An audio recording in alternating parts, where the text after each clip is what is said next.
scorching heat and extreme drought.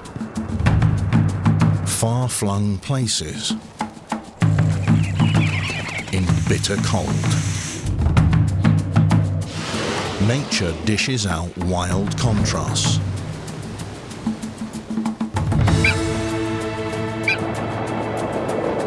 But nothing can survive without water.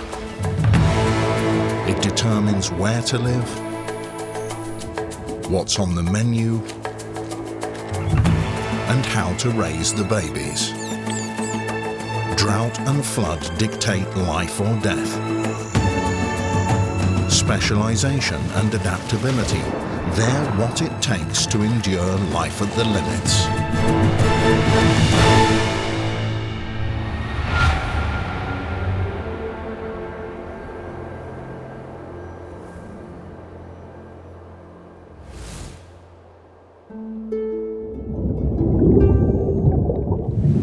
The tropical paradise of Sri Lanka is surrounded by the Indian Ocean.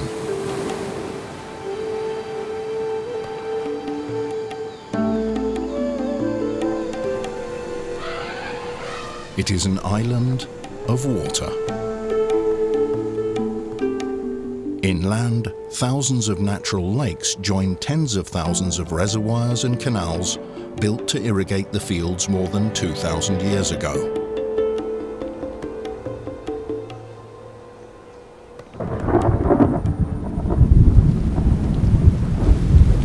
Every year, Sri Lanka experiences not just one, but two monsoons. Enormous amounts of rain drench the country, and yet severe periods of drought make the reservoirs essential.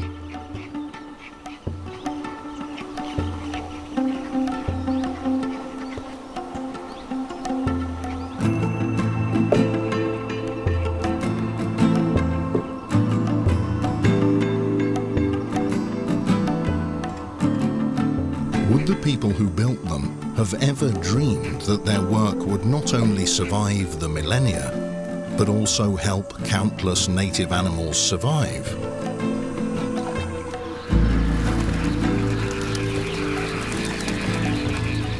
The recent rains have filled the rivers and ponds.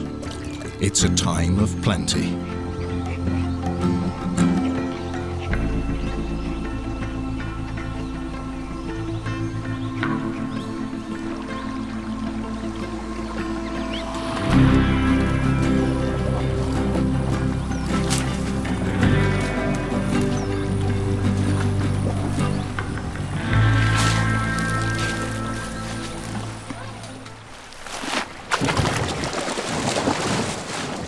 Won't last. As drought progresses, the lush grass begins to wilt and former lakes transform into marshy ponds.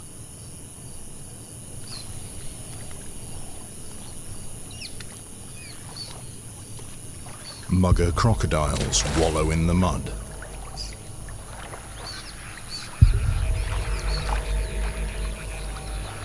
Painted storks linger defiantly in their midst. And so do the wild water buffalo.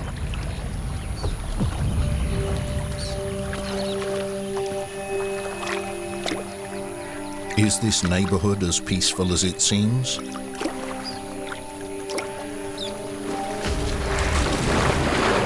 As long as the ponds teem with fish, other creatures have nothing to fear from the crocodiles.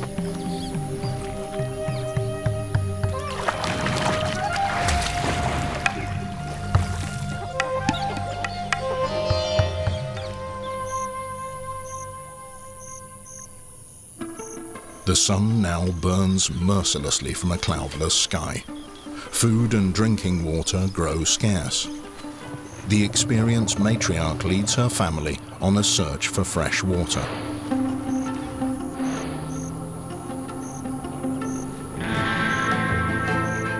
Others remain as the region continues to grow drier and drier.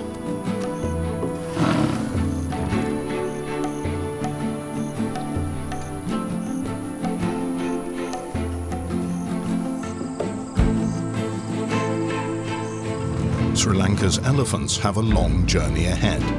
As they go, they meet other herds. All share one common goal.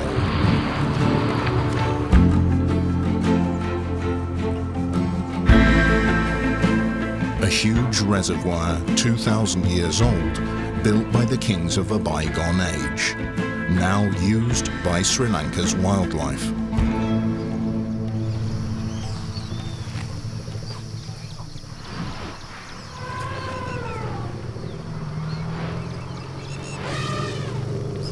At the Minneriya tank, Asia's largest known group of wild elephants gather. Some 300 of these grey giants congregate here each year to enjoy the cool water.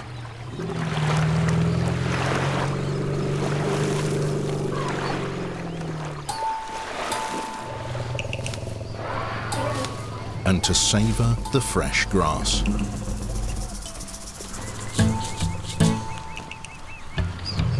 Young bulls compete playfully.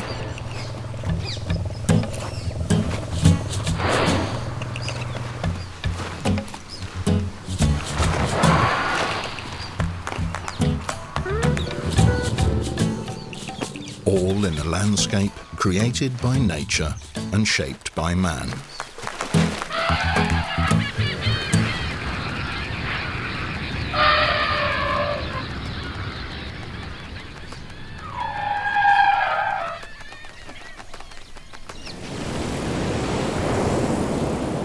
Hundreds of shipwrecks lie off the Atlantic coast of Namibia. They too were made by man, but have been conquered by the forces of nature.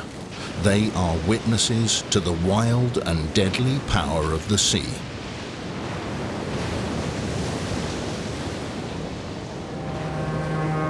The shoreline marks the threshold of the vast Namib, one of our planet's rare coastal deserts, a dry, windy, and climatically extreme region.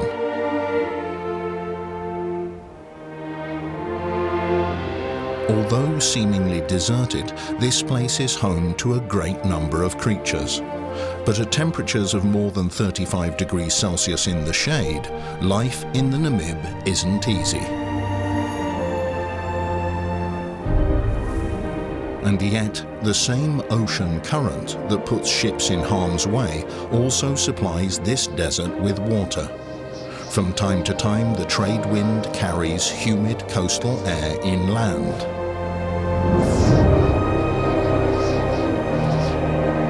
Then fog covers the desert.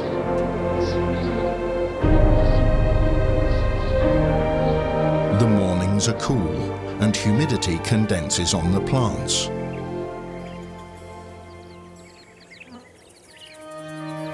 As if it had rained.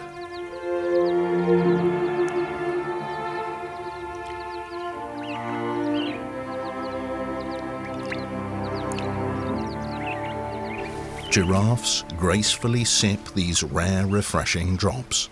And at this height, they don't have many competitors.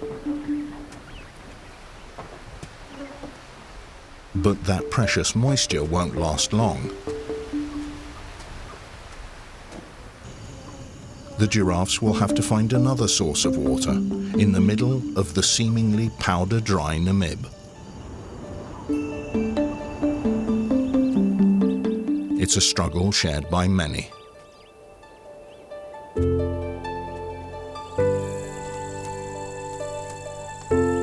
A freshwater spring in the middle of the desert. Whoever finds their way here has struck gold because the water flows all year round.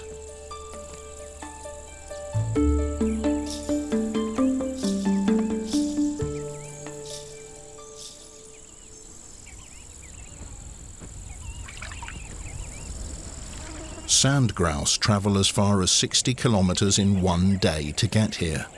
By dipping their breast feathers in the cool water, they can transport the valuable cargo to the chicks in their nest.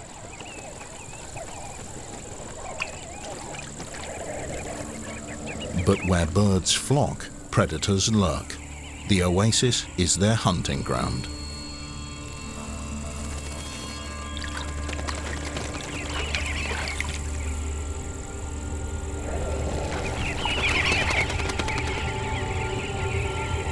This time, the birds of prey only manage to raise a ruckus.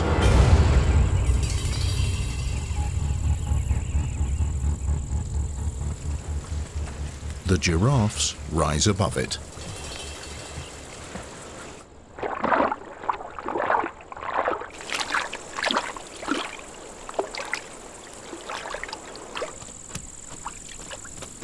Order's restored when the oryxes arrive. There's no question about who's first in line here. The strongest animals drink their fill before the weaker ones get their turn. Sometimes they forget their place and need a reminder.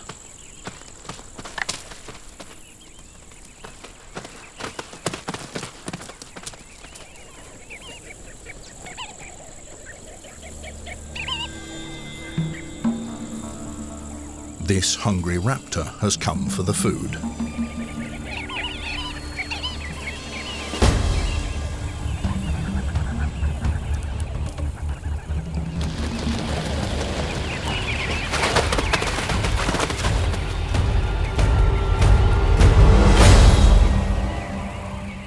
And an inattentive grouse fits the bill. Another Namib resident is known for its exceptional vigilance. At least one member of the Meercat family always stands lookout while the others search for food.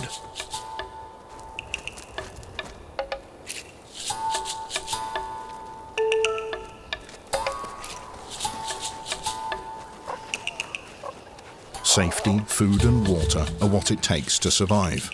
Where there's no water to be found, these desert dwellers have come up with a different survival strategy.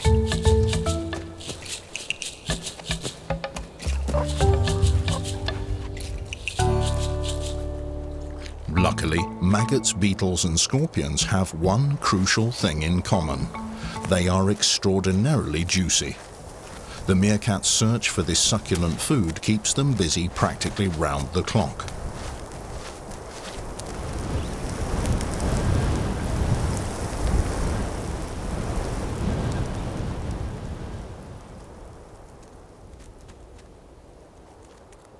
Just as the insects enable them to survive here, the meerkats fill the bellies of foxes, snakes and jackals.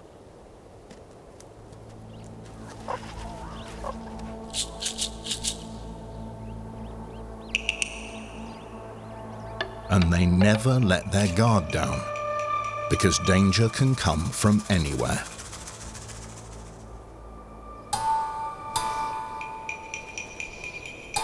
A Cape fox who ventures too close to the compound triggers an alarm.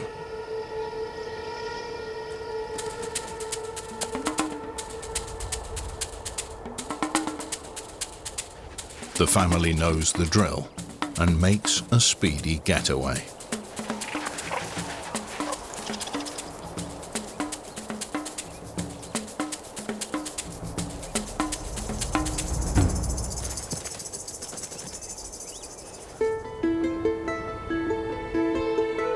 The landscape of northern Mexico is barren and dry.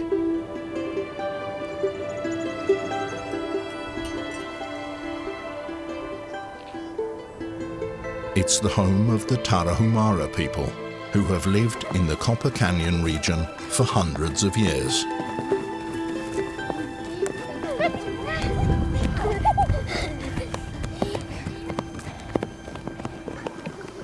Originally, they cultivated corn and beans, but now the mountain farmers also breed goats, chickens and sheep. Families, crops and livestock all demand water.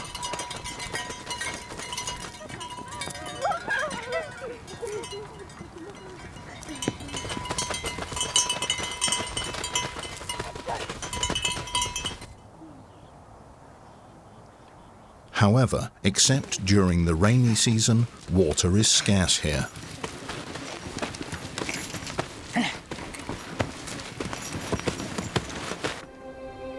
The nearest source at the foot of the canyon takes a long and arduous trek.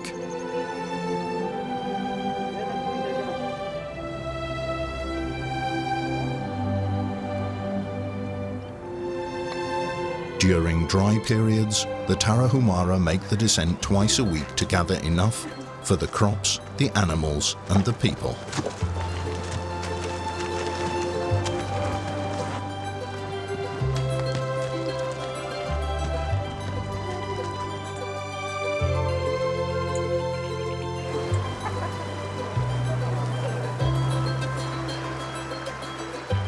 When they finally reach the bottom, the villagers do more than just replenish their supplies. The men fish in the river,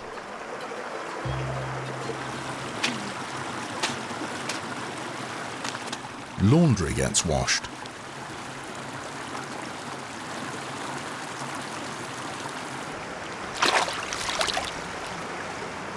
and they take time to enjoy a meal and a drink.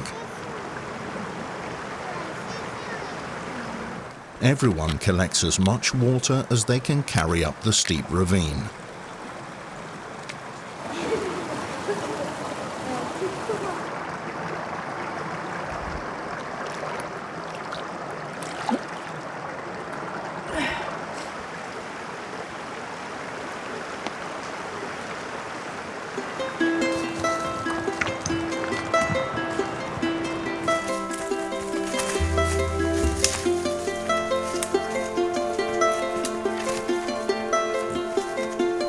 Despite the hardships, the Tarahumara people do not want to give up their isolated way of life.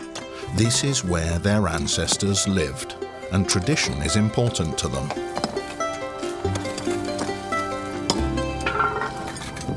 Speaking of tradition, today is a day of great celebration, and the corn beer is ready.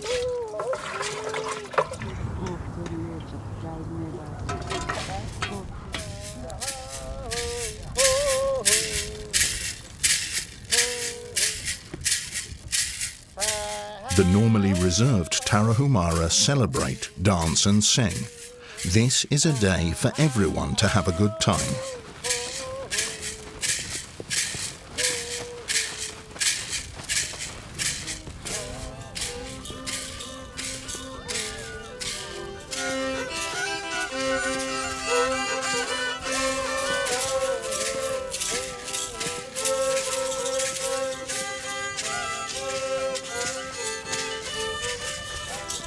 Twice a year, the Tarahumara people celebrate here, in the high plains of Mexico, to express gratitude to their god.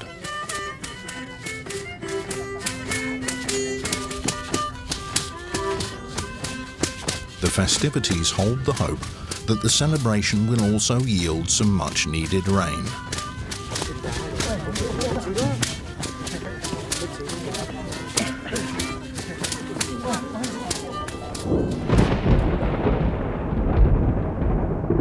Even in places where water at first seems plentiful, sometimes supplies run short. The Bromeliads in America's wetland forests have developed a solution.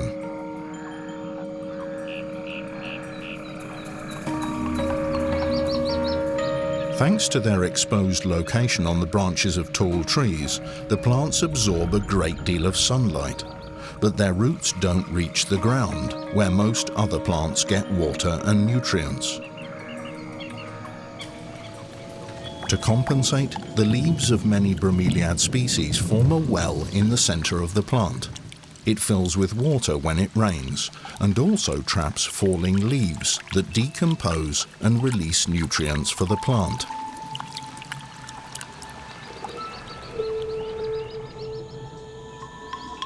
And some use it as their own private pool.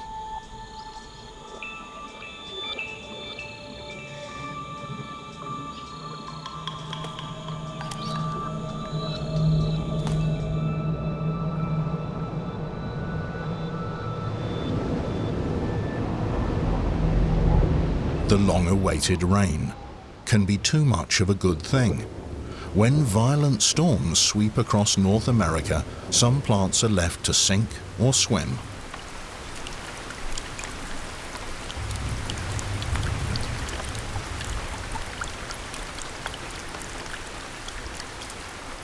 Normally, the lid of the parrot pitcher plant prevents too much rain from collecting in the trap of this flesh-eating plant. However, heavy rainfall can inundate their marshy habitat.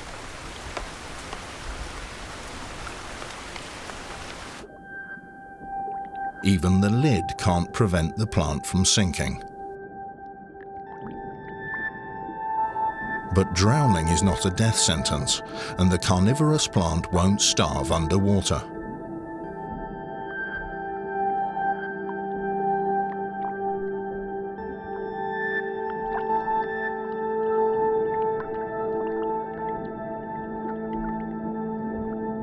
The lid forms a narrow tube with tiny hairs pointing downwards.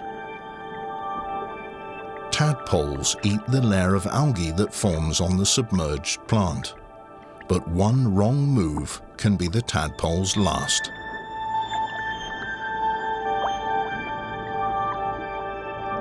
Its path leads the tadpole deeper and deeper into the tube, and to its doom.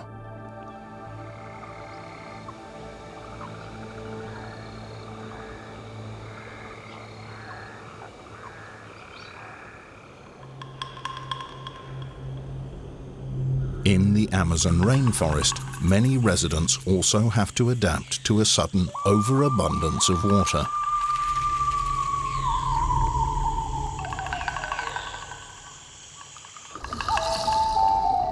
Even creatures that live among the branches and rarely leave their lofty perches.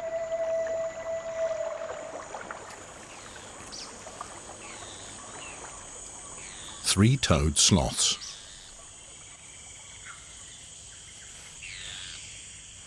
A sloth mother and her baby feast contentedly on the prolific green leaves within easy grasp.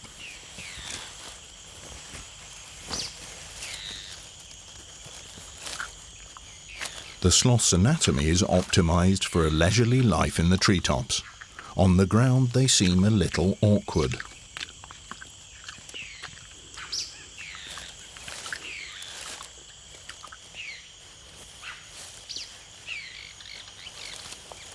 But as the water rises and submerges some branches, the sloth's regular routes become impassable.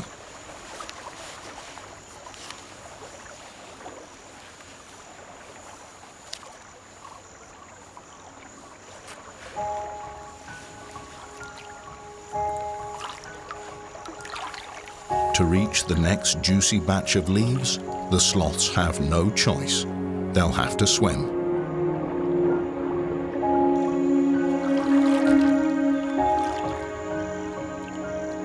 And they're better at it than one would expect, and not as slow as their name implies.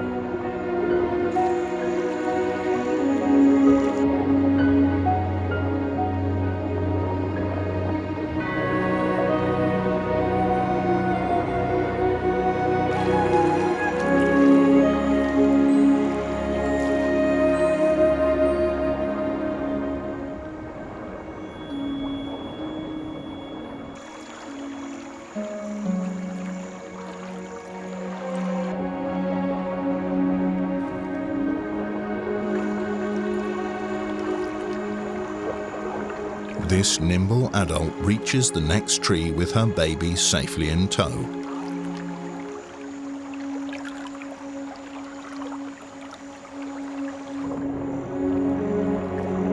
And fresh leaves are there for the taking.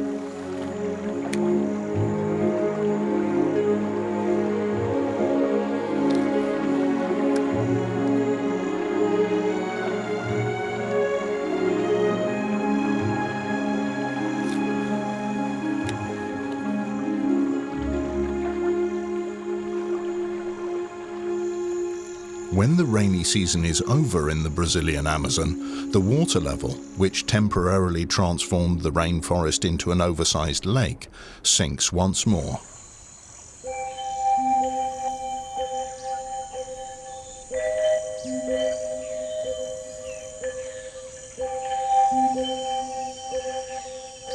All the residents who swam far and wide during the flood must find their way back to safer waters.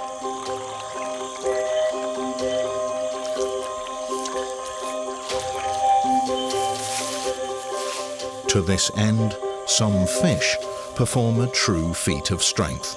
They slide from puddle to puddle across the last of the wet leaves. In constant pursuit of water.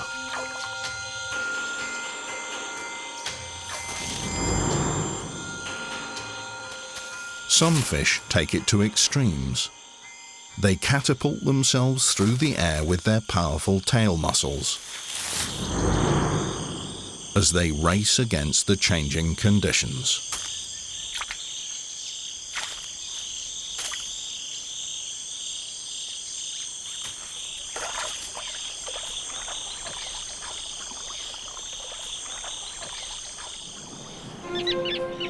Being in the right place at the right time, that's something the terns on the banks of the Amur have mastered.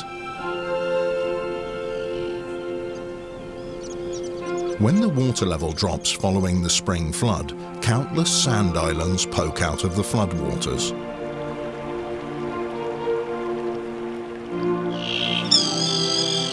This is exactly what the terns have been waiting for.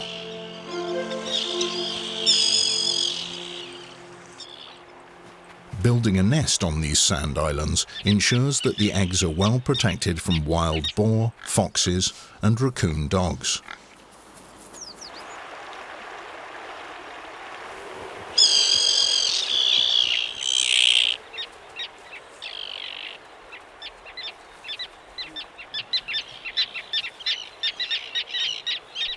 Each year, the terns lay just 1 to 3 eggs per clutch, which they guard like a precious treasure.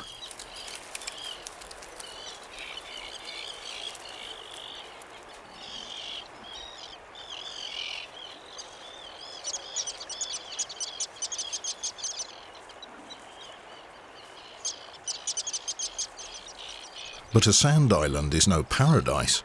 The inexperienced or unwise find out soon enough. A nest built too close to the waves means that all the work was in vain.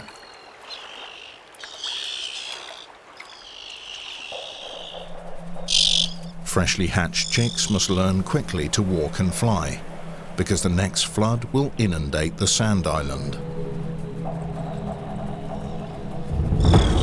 A wandering chick has to be on his guard, even against fellow terns. Tern parents consider their neighbors' babies a threat.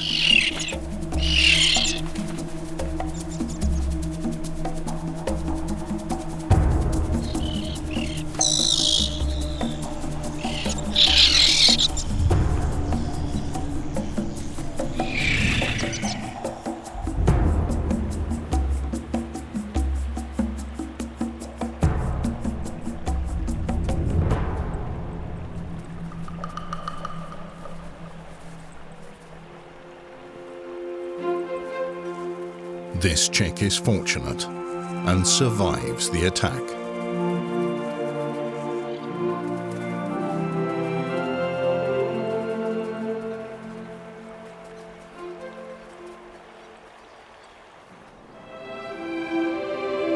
Rather than rely on perfect timing, the saltmarsh sparrows on the American Atlantic coast use architecture to help assure their chicks will hatch.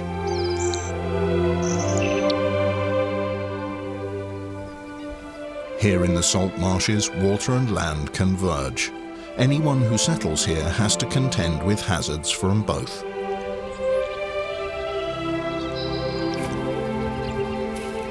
The saltmarsh sparrow builds its nest near the ground.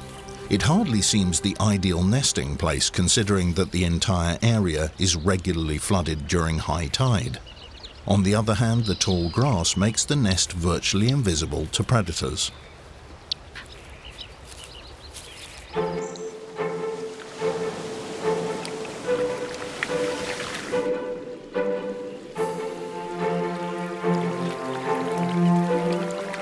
When building the nest, the saltmarsh sparrow takes precautions. Above the nest, the sparrow constructs a dome of grass. When the water rises, the eggs might roll around a little, but the dome ensures that they remain safely tucked away in the nest.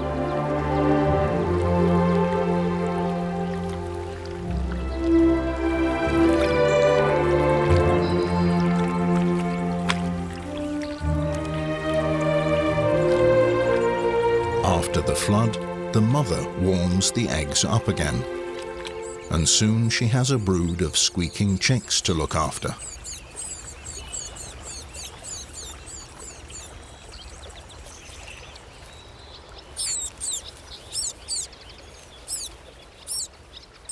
In the salt marshes, the difference between fruitful brooding and tragic failure can be just a few centimeters.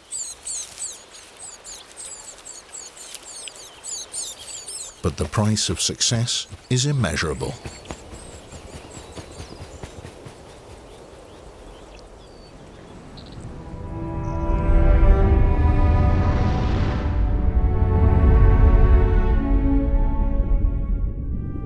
Good time management skills are important for these oceanic reptiles.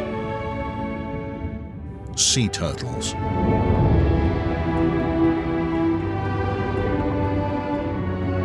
Six or seven species make their home in our oceans.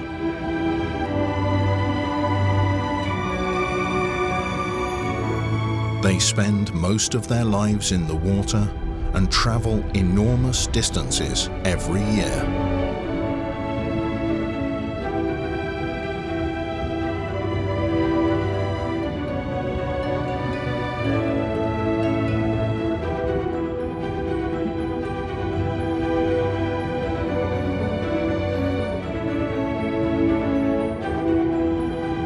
But sea turtles move between two worlds, dependent both on water and on land.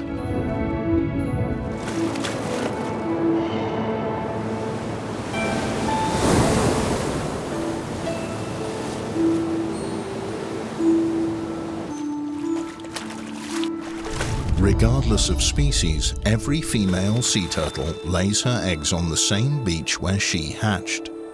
And she doesn't return there alone. Most sea turtles lay their eggs at the same time.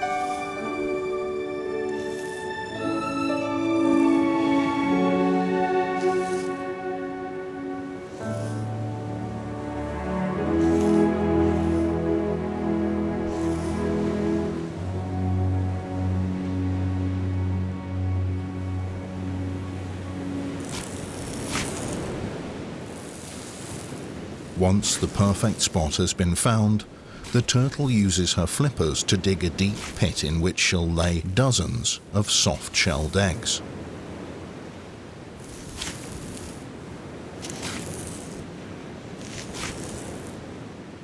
An exhausting task, using flippers designed for the sea.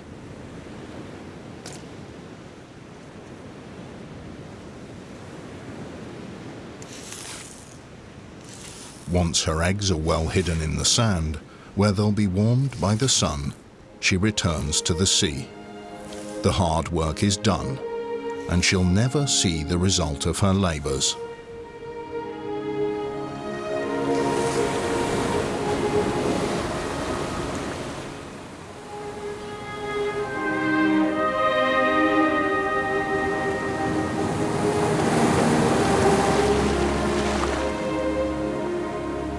While the turtles are only visitors to the beaches of Sri Lanka, the stilt fishermen are regulars, returning to the beach day after day, or rather to the water.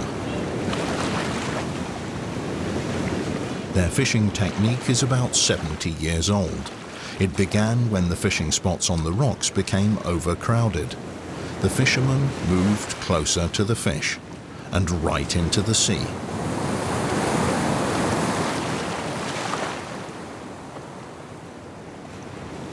Over much of the year, daily fishing provides an important source of food for the anglers. But there aren't many stilt fishermen anymore.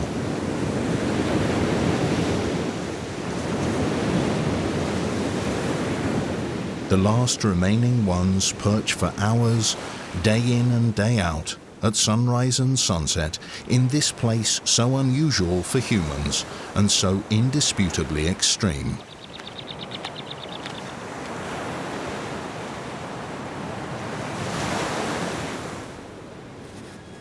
Back at the beach, the decisive night for the turtles has arrived.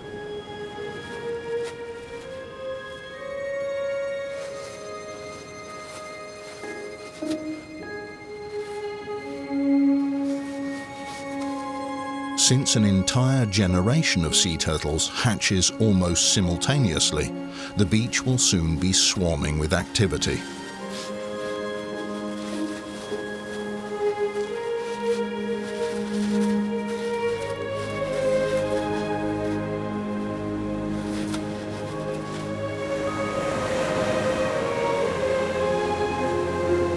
The little ones hatch at night and let the moon guide them to the sea, their new home.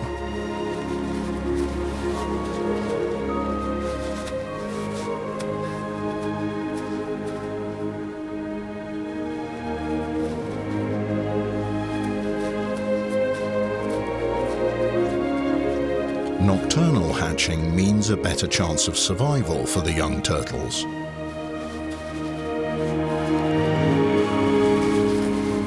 Temperatures are lower and fewer predators are on the prowl, because once the turtles hatch, it's a race against time.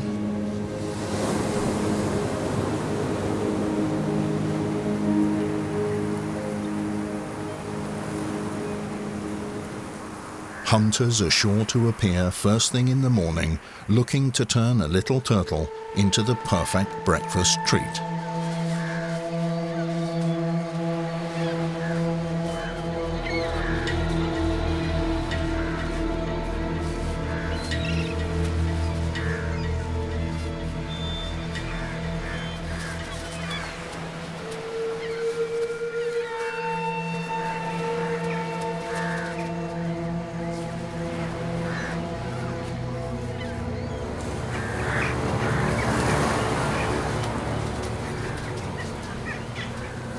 Scientists estimate that even if a turtle reaches the sea, its chance of survival is about 1 in 1,000.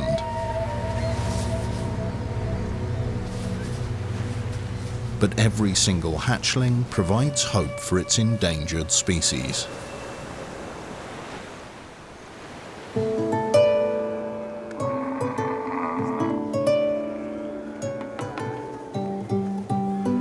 The Wodaabe, a nomadic people in Niger, lead a lifestyle that seems worlds apart from modern ways, and it crosses the frontiers between society and autonomy.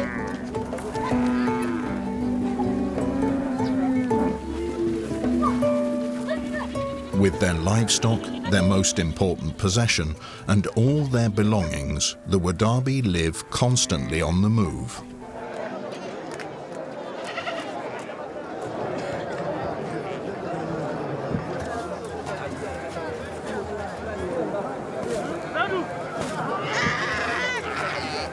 Occasionally, they trade their goods at the market and then continue their journey through the vast expanses of Niger.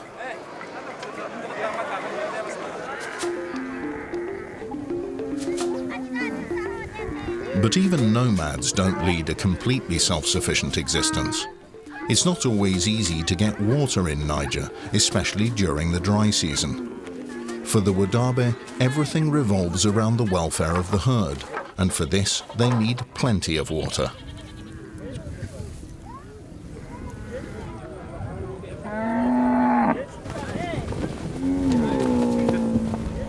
Many of the local wells are owned by the Tuareg, and centuries of animosity separate the Tuareg and the Wodaabe. Negotiating access to this vital resource often requires no small amount of diplomacy.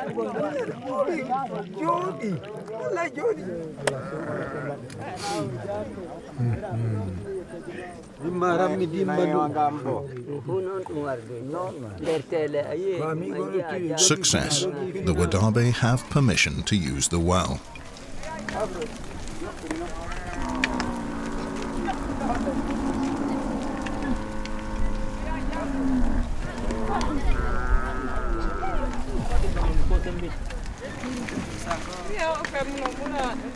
Both man and beast refresh themselves, and the Wodaabe collect as much water as possible before they move on, because no one can say when and where they'll find the next well.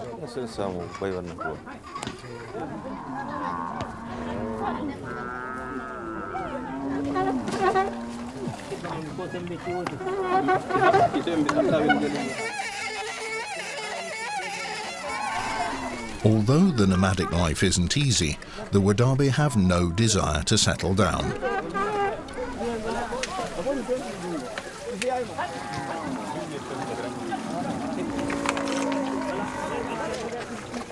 This is their way of life.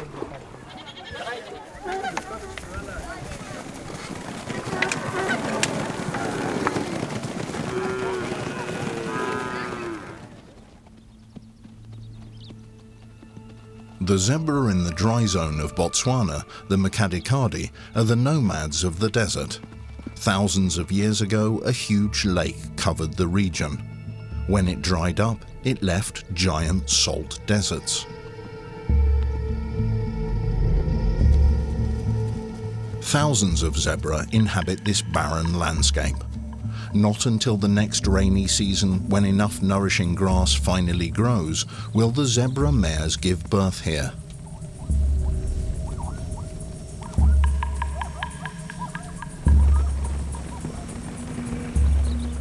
For now, fresh grass is getting scarce, forcing the zebra to migrate. They travel more than 4,000 kilometers per year. Their destination, the Boteti River in the western part of the country.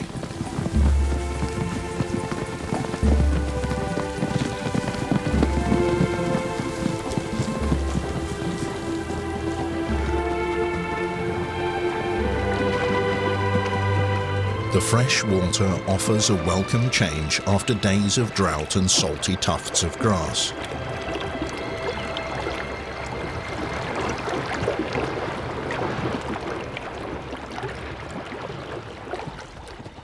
But they can't stay long. Even this abundance of fresh grass can't stand up to the likes of 20,000 hungry zebra.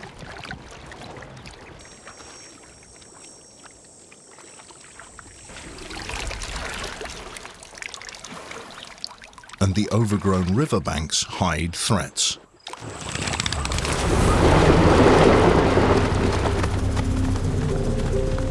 Lions roam here. Not exactly the perfect neighborhood.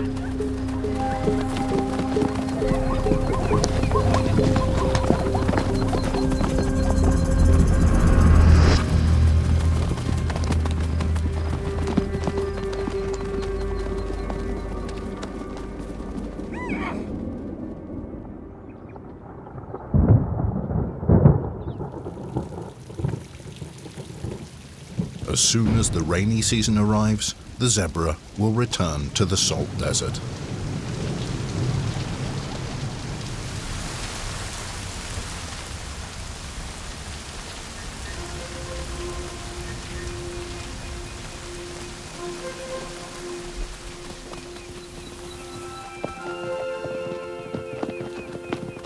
Now, water and fresh food revitalize this place that was nothing but wasteland during the drought.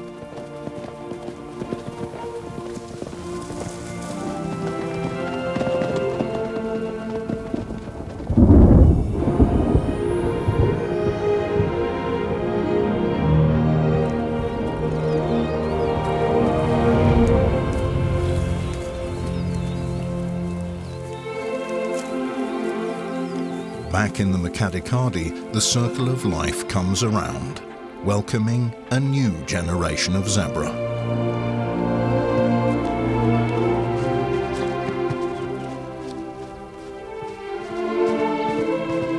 In just a few months, they will begin their first big migration. When the rainy season ends, they too will head west to the banks of the Boteti.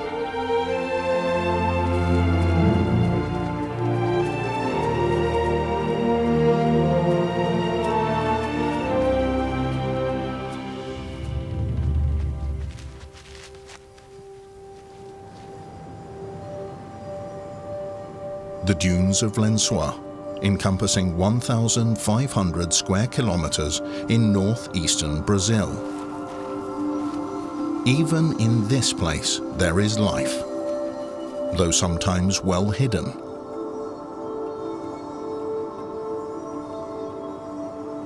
Catching prey here requires an extraordinarily good nose.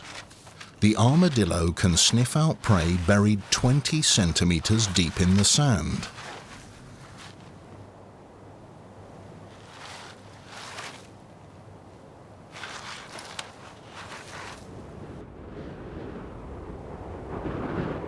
And when the rain finally comes, nature performs something that, at first glance, seems like a miracle.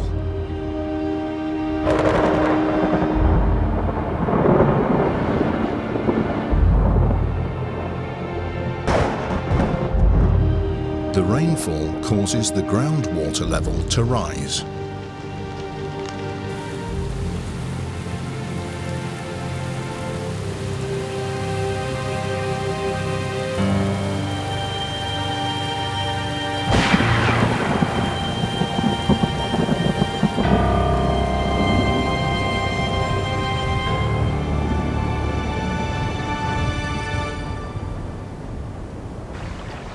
Combined with the extra water from above, shimmering turquoise lagoons emerge, filled to the brim with flourishing new life.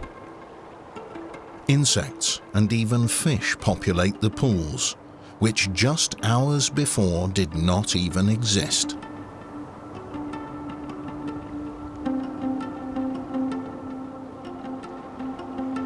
Catching the scent of the fresh water, dune dwellers who managed to survive the hot period by staying buried in the cool sand now venture out. No one can resist the turquoise lagoons.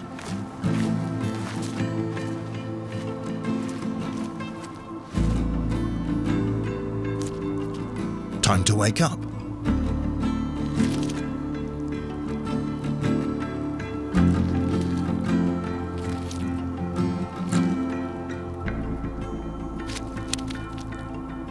It's a long way to the water.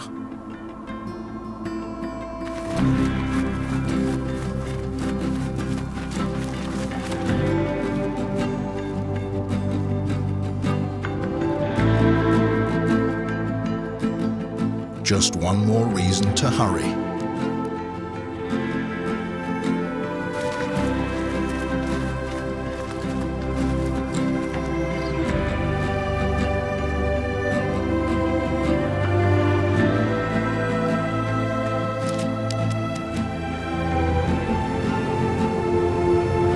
The waters of the lagoon beckon everyone.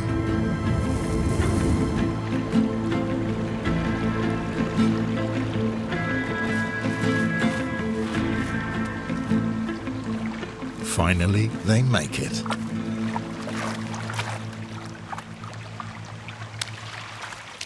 Those who can dive into the miniature lake, bathing and swimming in this temporary tropical resort in the heart of a Brazilian desert.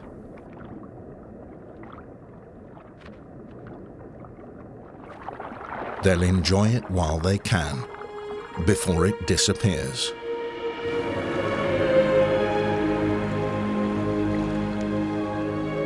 Then the cycle will start anew, a world holding its breath until the next rain makes life blossom again. Life at the limits in this world of extremes.